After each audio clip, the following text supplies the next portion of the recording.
ज्ञानामध्ये निवर्ते निवर्तक भाव संबंध आहे. ज्ञान आलं की अज्ञान जातच असतं, जसा प्रकाश आल्यानंतर अंधकार जात असतो बरं का. म्हणून निवर्ते निवर्तक भाव संबंध ज्याच्यामध्ये आहे त्या ज्ञानाची प्रवृत्ती कुठून आहे तर संतच का, त्याचं कारण आहे. ज्ञानोत्तर कालामध्ये भक्ती जागावी, भक्ती भोगावी आणि भक्तीचा आनंद घ्यावा याकरता संत चरण रज कणक द्वाराच अज्ञानाची निवृत्ती झाली पाहिजे. का?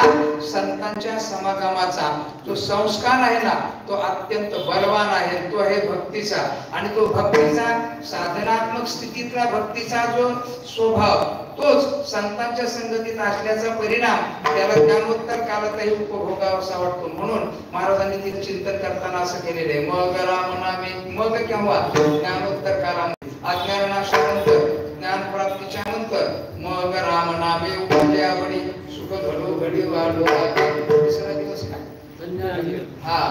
आणि मग अशा प्रकारच्या ज्ञान स्थितीला प्राप्त झाला, भक्तिमय अशा स्थितीला प्राप्त झाला, मग त्याच्या जीवनामध्ये धन्य आदिती नाही बरं का. धन्य आदितीनं संत दर्शनाचा तिसरा भाग, धन्य आदितीनं संत दर्शनाचा अनंत जन्मीचा क्षीण केला. अर्थात त्या काय ज्ञानरज कणक द्वारा अज्ञान निवृत्तीनंतर संतांच्या भेटीमध्ये एक निराळ्या प्रकारचा स्वानुभव, निराळ्या प्रकारचा स्वतः आनंद उपभोगता येतो. म्हणून त्या भेटीला जे वस्तुगत प्राप्तीपेक्षा ज्ञानगत प्राप्तीला जास्त महत्व आणि त्या ज्ञानगत प्राप्तीच्या द्वारा त्या संयोगाचं महत्व आपल्याला वाटत असतं. म्हणून काय आपण धन्य आदिती संत दर्शनाचा इथे कालाला धन्यता प्रतिपादन दिलेली आहे. काल अत्यंत महत्वाची गोष्ट आहे.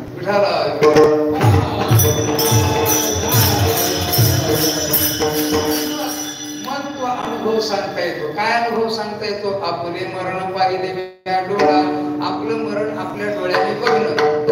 मरण आहे ना, या मरणाच्या बाबतीमध्ये 15व्या अध्यायाने खूप सुंदर चिंतन केलेलं आहे. मग 15वा अध्याय अत्यंत महत्वाचा आहे. मी परवा 4 दिवसापूर्वी सांगितलं की यद्यपि 90व्या अध्यायाचं अत्यंत महत्व वर्णन केले श्री संत ज्ञानोबारायांनी, पण तरी सुद्धा 15व्या अध्यायाचं जे महत्व आहे ना ते अनन्यसाधारण महत्व आहे. का? ज्ञानाची परिभाषा आणि शेवटचा अध्याय तो. त्यामुळे त्या अध्यायामध्ये अध्यारोप अपवादात्मक पद्धतीने अर्जुनाला संपूर्ण जगताचा अध्यारोप केला परब्रह्म स्वरूपावर. त्यानंतर त्या जगताचा काय केला? अपवाद केला. अपवाद काय करताना देवाने चिंतन केलं? न रूपमस्य तत्त्वरूपिते नामतो न संप्रतिष्ठा अश्वत्थवेनं सुविरूढ मूल असंघर्ष स्त्री त्रुटेन चित्वा. हा अध्यारोप अपवादात्मक पद्धतीने ज्ञान प्रतिपादन अर्थात आपल्या समजुतीचा अंगीकार करून आपल्या समजुतीची निवृत्ती करणं अशा स्वरूपाचा जो भाव आहे तो या 15व्या अध्यायात आहे. आणि त्याच 15व्या अध्यायामध्ये बोलताना भगवान परमात्मा सांगतात शरीरम यद्वाप्नोति यच्चा विक्रामतीश्वरः.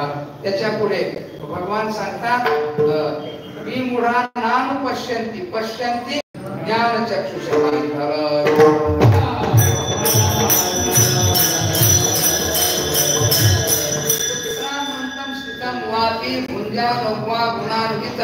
विमूढा नानुपश्यन्ति अर्थात उत्क्रामंतम या शब्दाला महत्व द्यायचं. आपले मरण पाहिले डोळा उत्क्रामंतम स्थितम वा भुंजान वा म्हणजे भोगासह वर्तमान या सगळ्या गोष्टीचं त्या कालामध्ये कोण आत्मस्वरूपाला कसं पाहतो म्हणजे मृत्यूच्या बाबतीमध्ये काय त्याच्या मनात असतं किंवा त्याचं चिंतन काय असतं तर भगवान सांगतात विमूढा नानुपश्यन्ति.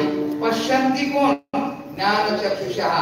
ज्याला ज्ञानदृष्टी आहे ना तोच या आत्मस्वरूपाला मृत्यूच्या समयाला बघतो किंवा मृत्यूला बघतो किंवा मृत्यू म्हणजे काय हे तो अवलोकन करीत असतो. असा जो ज्ञानदृष्टी संपन्न असलेला व्यक्ती म्हणून तो बघतो. आपुले मरण पाहिले डोळा तो झाला सोहळा अनुपम्य. गंमत अशी आहे भौतिकतेमध्ये अनुपम्यता नाही. जी अभौतिकता आहे भौतिकतेच्या पलीकडे गेला की मग अनुपम्यता आहे. का? उपमा देण्या जगतातल्या वस्तू एका वस्तूला दुसरी, दुसरीला तिसरी, तिसरीला चार, पाचवी, 100 वस्तू आहेत.